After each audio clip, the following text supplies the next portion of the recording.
యాదగిరిగుట్టలో నీటి నుంచి జాతీయ రోడ్డు భద్రతా మహోత్సవాలు ప్రారంభమయ్యాయి. ఈ సందర్భంగా మంత్రి పొన్నం ప్రభాకర్ పోస్టర్ను విడుదల చేశారు.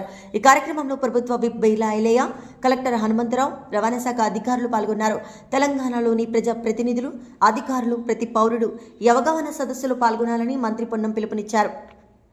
ఈ రోజు నుండి నెల రోజుల పాటు జాతీయ రోడ్డు భద్రతా మహోత్సవాలు ప్రారంభమవుతా ఉన్నాయి. యావత్ తెలంగాణలో ఉన్నటువంటి ప్రజాప్రతినిధులు, అధికారులు, ప్రతి పౌరుడు కూడా ఈ రోడ్డు భద్రతా మాసోత్సవ అవగాహన సదస్సులో పాల్గొనండి.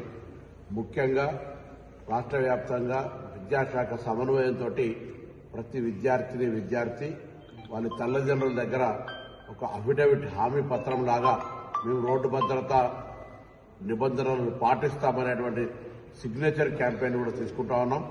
తెలంగాణలో ఉన్నటువంటి ప్రతి పాఠశాలను కూడా రోడ్ సేఫ్టీ క్లబ్ మెంబర్షిప్ చేసి భవిష్యత్ అంతా కూడా రోడ్ సేఫ్టీ పట్ల అప్రమత్తంగా ఉండడం కొరకు ప్రయత్నం జరుగుతోంది. నిన్న రాష్ట్ర పోలీసు అధికారులు కూడా ప్రెస్ కాన్ఫరెన్స్ చేసి తెలంగాణలో అనేక ప్రమాదాలు రోడ్డు యాక్సిడెంట్ తోటి అవుతా ఉన్నాయి, మరణాల సంఖ్య కూడా రోడ్డు యాక్సిడెంట్ తోటి అని చెప్పినటువంటి తర్వాత కూడా మనం కొంత అప్రమత్తంగా ఉండి మరి రోడ్డు నిబంధనలు, ట్రాఫిక్ నిబంధనలు పాటించమని రవాణా శాఖ పక్షాన యావత్ తెలంగాణ ప్రజలు విజ్ఞప్తి చేస్తూ నూతన సంవత్సర శుభాకాంక్షలు ఈ సందర్భంగా తెలియజేస్తాం.